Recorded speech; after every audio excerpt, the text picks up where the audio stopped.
औज़ुबिल्लाहि मिनश्शैतानिर्रजीम बिस्मिल्लाहिर्रहमानिर्रहीम। हमें या हमारे किसी अज़ीज़ को अपनी स्टडीज़ के दरमियान या अपने एग्ज़ामिनेशंस के बाद जो थोड़ा सा टाइम मिलता है उसमें उसकी ख्वाहिश होती है कि कोई कंप्यूटर का कोर्स कर ले। 1 माह हो, 2 माह हो, 3 माह हो, वो माह ज़ाय ना जाएं। तो जब भी कोई मुझसे मशवरा करता है कि इसको कौन सा कोर्स करना चाहिए, क्योंकि मार्केट में तो बहुत सारे कोर्सेज़ हैं। वेब डिज़ाइनिंग का है, ग्राफिक डिज़ाइंस का है, प्रोग्रामिंग का है, सोशल मीडिया मार्केटिंग का है। तो मैं जिस कोर्स को सबसे ज़्यादा प्रेफरेंस देता हूँ वो है माइक्रोसॉफ्ट ऑफिस का। इस माइक्रोसॉफ्ट ऑफिस के कोर्स को मैं प्रेफरेंस क्यों देता हूँ, इसकी मैं एक छोटी सी एग्जांपल देता हूँ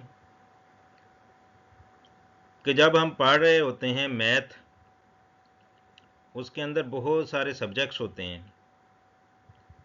सेट्स का भी होता है, अलजेब्रा का भी होता है, ज्योमेट्री का भी होता है, और नॉर्मल प्लस माइनस के भी होते हैं। हम देखते हैं कि हमारी पूरी लाइफ प्लस माइनस में गुजर जाती है। ना तो हमें अलजबरे की कभी ज़रूरत पड़ती है, ना हमें ज्योमेट्री की कभी ज़रूरत पड़ती है, ना हमें सेट्स की कभी ज़रूरत पड़ती है। अगर किसी को कभी ज़रूरत पड़ जाए, कोई साइंसदान बन जाए, कोई किसी बहुत बड़ी पोस्ट पे पहुंच जाए, तो शायद किसी जगह जुज़वी तौर पर उसको ज़रूरत पड़ जाए, जहां अलजबरा यूज़ हो रहा हो, ज्योमेट्री यूज़ हो रही हो, या सेट्स यूज़ हो रहे हों, तो शायद। लेकिन प्लस माइनस रोज़ाना की ज़िंदगी में बहुत ज़्यादा अहमियत का हामिल होता है, उसका सीखना लाजमी होता है। इसी तरह कंप्यूटर की फील्ड में माइक्रोसॉफ्ट ऑफिस हर इंसान के लिए ज़रूरी है, क्योंकि उसको कंप्यूटर पर लेटर लिखना पड़ते हैं, पेपर्स बनाना पड़ते हैं, असाइनमेंट्स बनाना पड़ती हैं, जिसके लिए वो माइक्रोसॉफ्ट वर्ड यूज़ करेगा। इसके अलावा किसी भी शख्स को प्रेजेंटेशन देना पड़े, अपना कोई आइडिया दूसरों के सामने रखना पड़े, या किसी क्लास में लेक्चर देना पड़े, तो उसको माइक्रोसॉफ्ट पावर पॉइंट की ज़रूरत पड़ती है। और माइक्रोसॉफ्ट पावर पॉइंट की ज़रूरत वीडियो लेक्चर्स बनाने के लिए भी पड़ती है। इसी तरह जब हम किसी भी कंपनी में रिकॉर्ड रखते हैं, स्कूल में बच्चों का रिकॉर्ड रखते हैं, या उनकी फ़ीसेस वगैरह बनाते हैं, फ़ीसेस का रिकॉर्ड रखते हैं, या किसी बैंक में कस्टमर्स का रिकॉर्ड रखते हैं, या किसी फर्म में कस्टमर्स का या गुड्स का रिकॉर्ड रखते हैं, तो हमें माइक्रोसॉफ्ट एक्सेल की ज़रूरत पड़ती है, स्प्रेडशीट बनाने की ज़रूरत पड़ती है। और इसके साथ साथ जब भी हम पब्लिशिंग के लिए कोई कार्ड बनाते हैं, कोई बिज़नेस या विजिटिंग कार्ड बनाते हैं, किसी को कोई प्रेजेंटेशन कार्ड देते हैं, शादी कार्ड देते हैं, कोई एडवर्टाइजमेंट बनाते हैं, या पैनाफ्लेक्स बनाते हैं, तो हमें पब्लिशर की ज़रूरत पड़ती है। ये चीज़ें हमारी डेली लाइफ में लाजमी हैं। तो मैं हर एक को ये मशवरा देता हूँ कि माइक्रोसॉफ्ट ऑफिस का कोर्स सबसे पहले कर लो। ये तो पूरी ज़िंदगी पर मुहित है। जैसे ही आप कंप्यूटर खोलोगे, इन चारों में से कोई ना कोई आपको काम करना पड़ेगा। इसके अलावा उसके कंपैरेटिवली जो हमारा वेब डिज़ाइनिंग है, उसमें साल 2 साल लगाने के बाद बंदा माहिर होता है। जो हमारा ग्राफिक्स डिज़ाइनिंग है, जिसमें पावर पॉइंट, फ़ोटोशॉप हो गया, इलस्ट्रेटर हो गया, या कोरल ड्रा वगैरह हो गए, उसमें आप कम अज़ कम 3 4 5 माह जो है वो लगाएंगे, फिर ग्राफिक डिज़ाइनर बन सकेंगे। आप किसी प्रोग्रामिंग में प्रोग्रामर बन जाते हैं, C++ में हो गया, पाइथन में हो गया, जावा में हो गया, jQuery में हो गया, तो आपको सालों लग जाते हैं।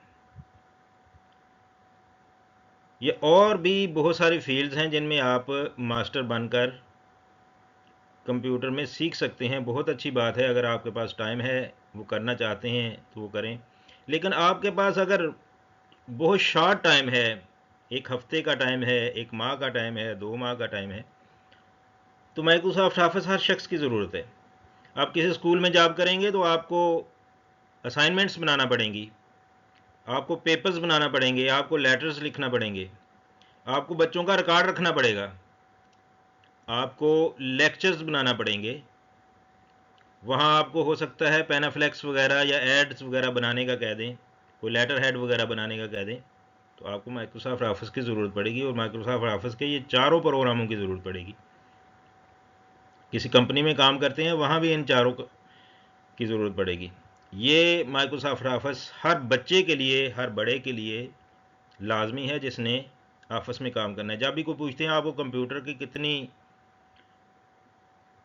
पहचान है, कंप्यूटर कितना आता है, तो आपको माइक्रोसॉफ्ट ऑफिस आता हो तो बता सकते हैं कि मैं कंप्यूटर को अच्छी तरह जानता हूँ, इस पर काम कर सकता हूँ, वर्क कर सकता हूँ, इससे प्रिंट निकाल सकता हूँ। तो इस माइक्रोसॉफ्ट ऑफिस का आज मैं इंट्रोडक्शन करवाऊंगा।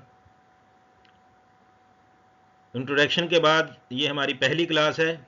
उसके बाद हम Microsoft Word, Microsoft Excel, Microsoft PowerPoint और माइक्रोसॉफ्ट पब्लिशर 1 बाय 1 जो है उनकी प्रैक्टिस करेंगे, उनको करते जाएंगे। माइक्रोसॉफ्ट ऑफिस के अंदर कौन कौन सी चीज़ें इंक्लूड हैं? माइक्रोसॉफ्ट वर्ड है, माइक्रोसॉफ्ट एक्सेल है, पावर पॉइंट है, वन नोट है, एसएस है, पब्लिशर है, इन्फोपाथ है, स्काइप है, आउटलुक है, और इसके अलावा वन ड्राइव है।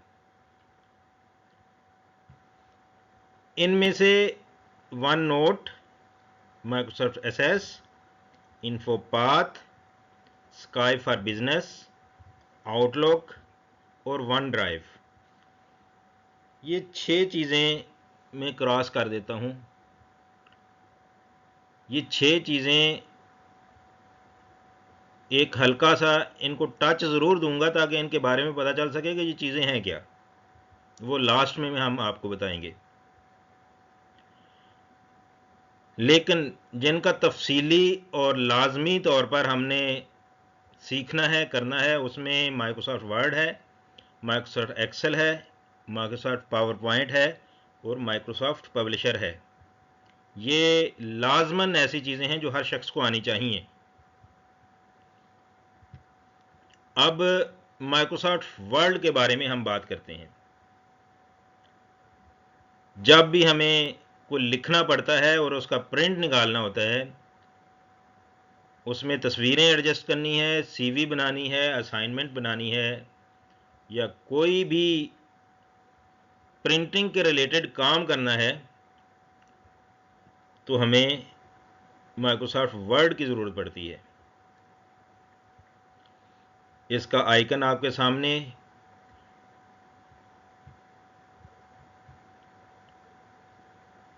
ये माइक्रोसॉफ्ट वर्ड का आइकन है।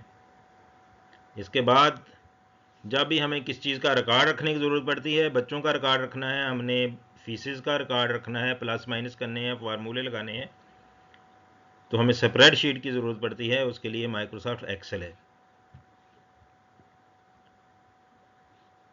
जब हमें स्कूल वाले ये कह दें या कोई अदारा कह दे आपने बिज़नेस कार्ड बनाना है, कोई ब्रोशर बनाना है, कोई एडवर्टाइजमेंट बनानी है, कोई पैनाफ्लेक्स बनाना है, तो हमें ज़रूरत पड़ती है पब्लिशर की, कि उनकी डिमांड हम पूरी कर सकें। तो पब्लिशर के अंदर हम उस चीज़ को बनाते हैं और उसका रिकॉर्ड भी रखते हैं। पब्लिशर हमें दोनों फैसिलिटीज़ देता है, ना सिर्फ बनाता है बल्कि हमारे इन सारी चीज़ों का रिकॉर्ड रखता है कि हमने कौन कौन सी चीज़ें बनाई थी और कौन कौन सी हम आगे बनाना चाहते हैं। अब आ गए हमारे लेक्चर्स के रिलेटेड। हमने क्लास में पढ़ाना है जदीद तरीके से,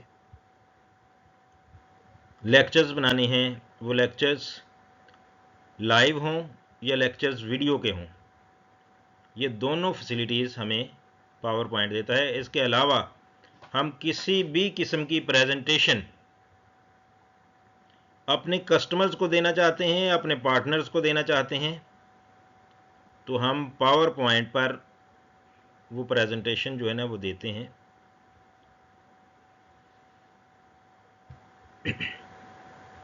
तो माइक्रोसॉफ्ट ऑफिस के ये प्रोग्राम हो गए, वर्ड, एक्सेल, पावर पॉइंट और पब्लिशर।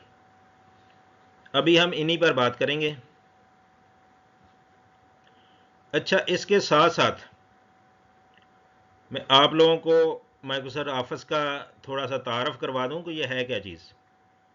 माइक्रोसॉफ्ट कंपनी का नाम है जिसने ये ऑफिस बनाया है, उसके मुख्तलिफ वर्जन हैं। जब भी हम बात करते हैं कि हमने किस वर्जन के अंदर काम करना है, तो उन वर्जन्स को ज़रा जहन में रख लें। सबसे पहले, इससे पहले भी बहुत सारे थे, लेकिन नॉर्मली जो यूज़ होने वाले थे माइक्रोसॉफ्ट ऑफिस 95 था, फिर 97 आया, 97 के बाद ऑफिस 2000 आया, फिर ऑफिस एक्सपी आया, ऑफिस 2003 आया और फिर 2007 आया।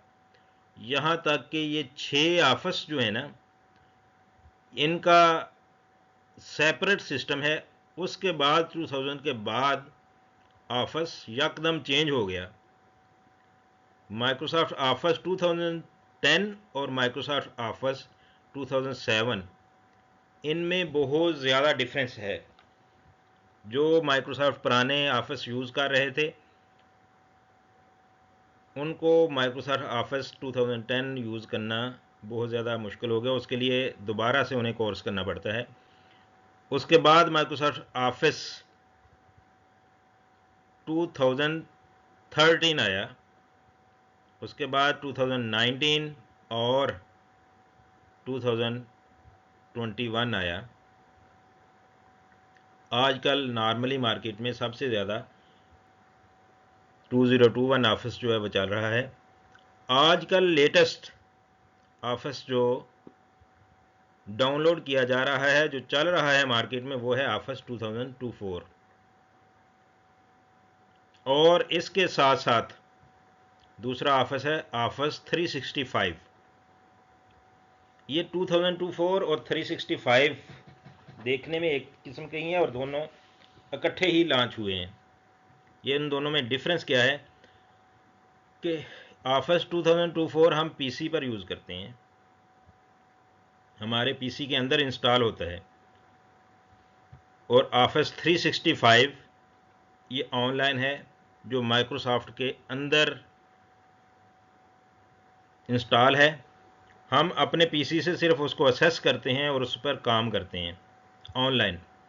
ऐसा समझें कि हम घर में बैठकर अगर एक फ़ाइल बना रहे हैं ऑफिस 365 में, तो ऑनलाइन यहीं पे हम बंद करके अपने ऑफिस चले जाते हैं और वहाँ जाके उसको असेस करते हैं और उस पर काम करना स्टार्ट कर देते हैं। तो हमारे लिए ऐसे ही होगा कि जैसे जो है हम घर में बैठ के या कहीं भी वर्ल्ड में कहीं भी चले जाते हैं तो हम उसको असेस कर सकते हैं। वो है ऑफिस 365।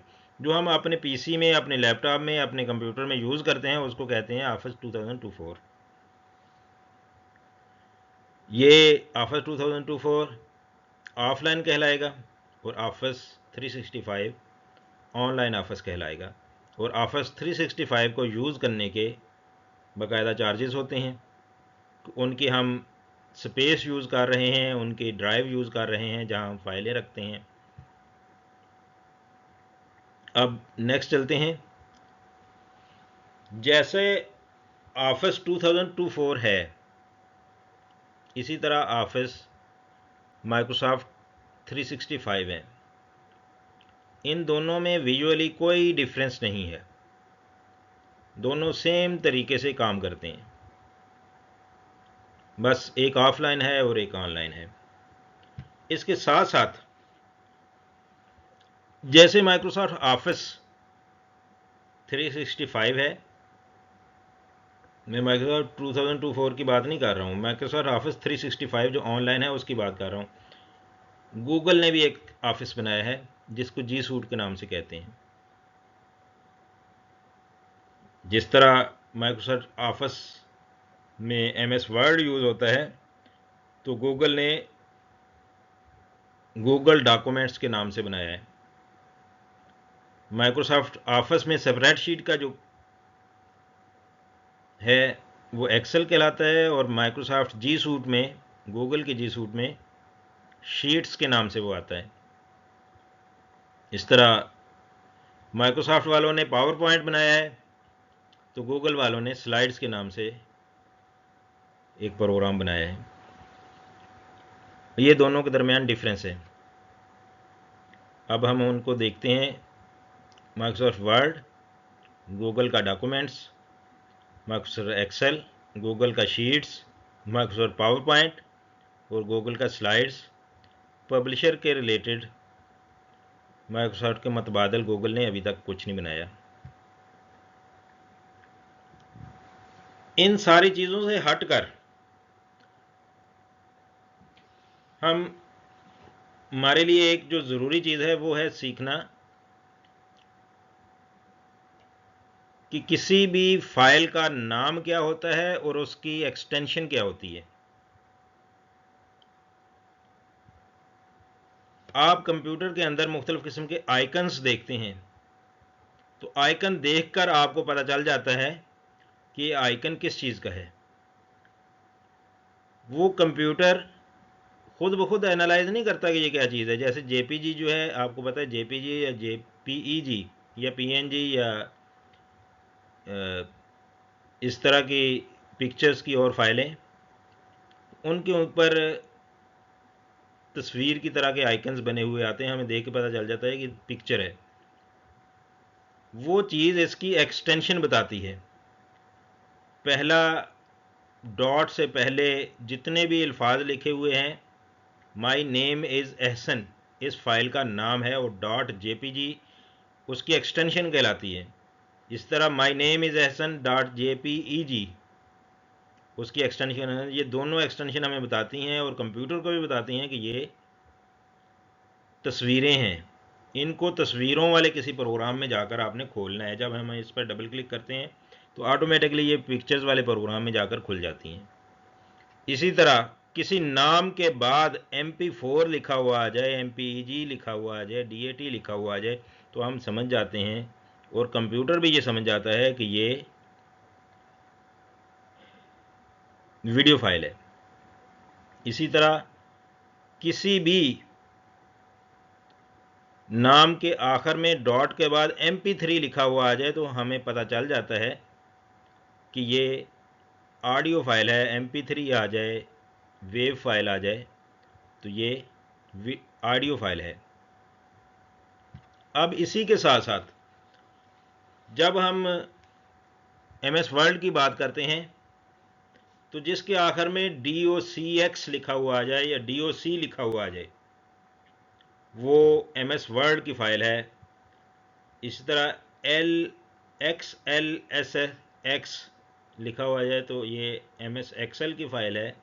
PPTX लिखा आ जाए तो पावर पॉइंट की फाइल है। PUB लिखा हुआ आ जाए तो पब्लिशर की फाइल है। इनको ऑफिस स्टार्ट करने से पहले याद करना बहुत ज़रूरी है। इनकी एक्सटेंशन क्या है। अब यहाँ हम बताते हैं कि ये DOCX देखें, वर्ल्ड की फ़ाइल है। ये XLSX एक्सेल की फ़ाइल है। PPT या PPTX पावर पॉइंट की फ़ाइल है। PUB पब्लिशर की फ़ाइल है।